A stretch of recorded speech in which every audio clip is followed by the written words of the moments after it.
Euro 2020, a month-long tournament here in Europe that's provided so many highs and lows, so many entertaining moments for all of us to enjoy. A lot of own goals, just the one free kick so far. But here on Sunday, this is going to be the last game of the tournament, the final, the finale, the creme de la creme, with England playing Italy at Wembley. Yes guys, welcome back to another video, and today I'm going to be bringing you a preview for Euro 2020, the final. As we all know, the final is going to be up against my home country, England, and Italy. Two very good teams, very even.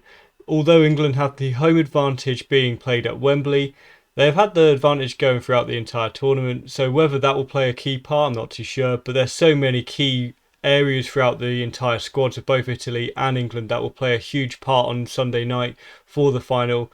So be sure, as we go into this video, to let me know who you think is going to win Euro 2020 by putting down in the comment section below. The final is to be played against two very even sides as we talk about England and Italy. On paper, I think the argument could be made that England probably have a stronger attack, whilst Italy have a stronger midfield. There's so many key areas on the pitch that can be drawn out and looked at for a lot of hours before this final. It's going to be really interesting to see how those battles break down. But I think one of the key sort of points, and a lot of credit goes to the two managers, with Roberto Mancini and Gareth Southgate, have been absolutely superb in rallying the support of their nations, showing that passion and that determination has been absolutely phenomenal for both teams. And I think really that both countries are worthy finalists. Obviously only one team can win. Being English, I would probably prefer England to win, but I wouldn't have any hard feelings seeing the Italians take it home to Rome. And breaking this game down, I think starting with England, the likelihood is that they probably will play a 5 at the back formation, probably reverting back to that after playing 4 in defence against Denmark. We've seen the 5 at the back throughout the tournament. We saw against Croatia where it worked pretty well, Scotland where it didn't, and then Germany where it worked perfectly. And I think this formation will maybe be used to try and stop the free-flowing attack of Italy, trying to stop the pace of Insigne and probably Federico Chiesa, who I suspect will start over Domenico Berardi.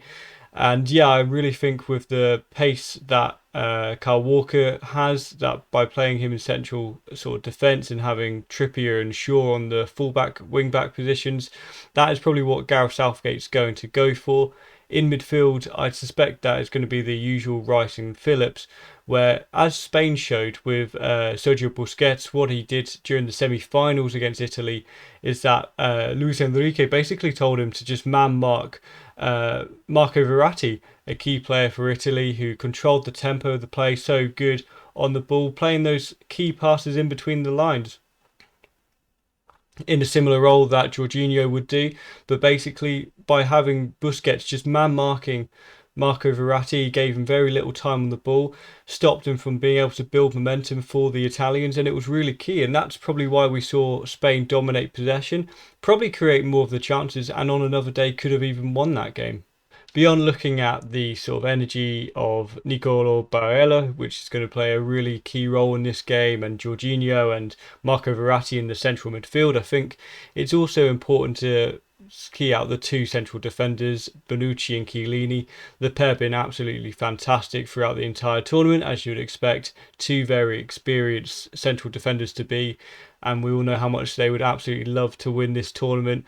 Maybe as a last final hurrah for the pair, I'm not too sure, but it's not going to be an easy final. Chiellini and Bonucci would have played against Harry Kane, or at least Chiellini would have played against Harry Kane in the Champions League, Juventus against Tottenham, and which I've seen quotes of Chiellini saying that Harry Kane's probably the hardest player that he's ever had to play, both on a physical front and positionally. Harry Kane, what he will do is, I actually think he'll play very similar to how Dani Olmo played for Spain. Two very different players, we know, but what Dani Olmo did is he sat a little bit deeper, he tried to reshape that defence of Italy and tried to get a sort of fast tiki-taka style of play to go, where, you know, after pulling those players out of position, they've now got a bit of space in behind to then get some of those faster boys in behind and try and create some chances. And that's what Spain did really well in that game, by forcing Chiellini and Bonucci out of those positions and then started to force the pressure from there.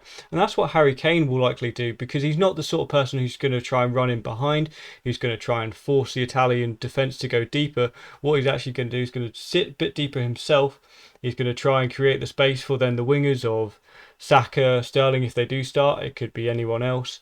But what he's going to do is going to sit a little bit deeper and try and get those boys in behind, force the pressure on that front, and then try and create the chances there. So that's a really key battle. Obviously, we're not even looking at the physical side of what Harry Kane brings to the game, but if we're looking at his passing ability, he has shown that for Tottenham and for England, he is one of the best, and he will be able to pick out a pass in this final if given the opportunity. And talking about England, obviously we've spoken about Italy's defence and midfield. England, as of past, have been sort of lacking in confidence, really slow in their build-up play, and there's been absolutely no creativity in the last couple of years. Well, I say a couple of years, as England fans we probably know that it's been 20, 30 years where that's been the case. Just really shy, really afraid of what the press will say if they misplace a pass or put a foot wrong. But we've seen in this tournament and in 2018 to some extent that the players aren't afraid of that. They're ready to show their creativity, trying to get those passes in behind and really try to force problems on the other team. And that's really going to be important in this game, because where Spain were really good against Italy is those little passes in between the lines. I think Gerard Moreno, when he came on, he had a perfect role of just trying to slip those balls into Alvaro Morata, where good chances were created, and on another day they could have scored them. And that's where England are going to really test Italy. I would probably say that if they're going to score, it's going to be some of those darting runs from Saka or Sterling, one of those passes from any number of players, John Stones or Maguire, even at the back. They are the sort of players that would be able to start those sort of passes. But either way, I think England can cause a lot of problems on that front. There's definitely a lot of areas that I think Italy can be exploited, despite how well they have been. And I think England, if they get their game plan right, which Southgate so far, I think we can all agree that Gareth Southgate has got it all correct so far. But if they get it right on the night, that they definitely can cause a couple of problems for Italy, especially with, I'd imagine, a full set of fans behind him on the night. And as we mentioned about Italy, we talk about Verratti and how important he has been in that role. And even though he missed the first few games, they've got Manuel Locatelli, who was fantastic in kind of a slightly different role as Jorginho, sat slightly deeper. But they've also got, as I've mentioned, Nicola Barella, fantastic little player he is. Absolutely runs his heart off. He's fantastic on the ball. He really does contribute both in defence and attack, as we saw against Belgium with that beautiful goal that he scored as he had that late burst into the box. And that's something that could really cause a threat. We talk about Chiesa, who didn't start this tournament very well. I mean, he didn't start the first two games, but then after an impressive performance and star of the match performance against Wales, he really started to shine in the knockout rounds, where he scored an important goal for Italy in the semi-finals against Spain. He and his pace is really going to cause a lot of problems, but I suspect if Kyle Walker is the man marking him and watching his runs, that his chances in behind England's defence should be limited. I'm not 100% sure, but you'd imagine that if Lorenzo Insigne is going to be the one sitting slightly deeper and Chiesa running in behind, that Kyle Walker be the one man marking him, making sure that he has absolutely no chances. There's so many key points to talk about here. Let me know what you think. Do you think football's coming home, or is football coming Rome? Let me know what you think there. There's so many key areas. This is probably my most enjoyable final. Probably because England are in it, but also because I do really like Italy. I love their passion. I love the way that they support and rally their team. I think given all that they've gone through in the last couple of years, sort of spanning from missing out of the World Cup in 2018, ever since then, I think the players understand how important this tournament is and how much this means to their fans and everyone behind them. So, I mean, as much as I'd want England to win, I can certainly see why Italy would be favourites if they are, and why a lot of people would be behind them, especially given the heartbreak and the trauma that their people have gone through the last couple of years. And finishing off this video today, I'm going to have to give a prediction. My guess is going to be 2-1 England. I think in the same way that Denmark scored first with that beautiful goal from Mikael Damsgaard. I think Italy are going to start strong. I think they're going to want to cause a massive upset. We've seen upsets before. We saw Greece win in 2004 against Portugal in their back garden. And even 5 years ago, we saw Portugal beat France in Paris.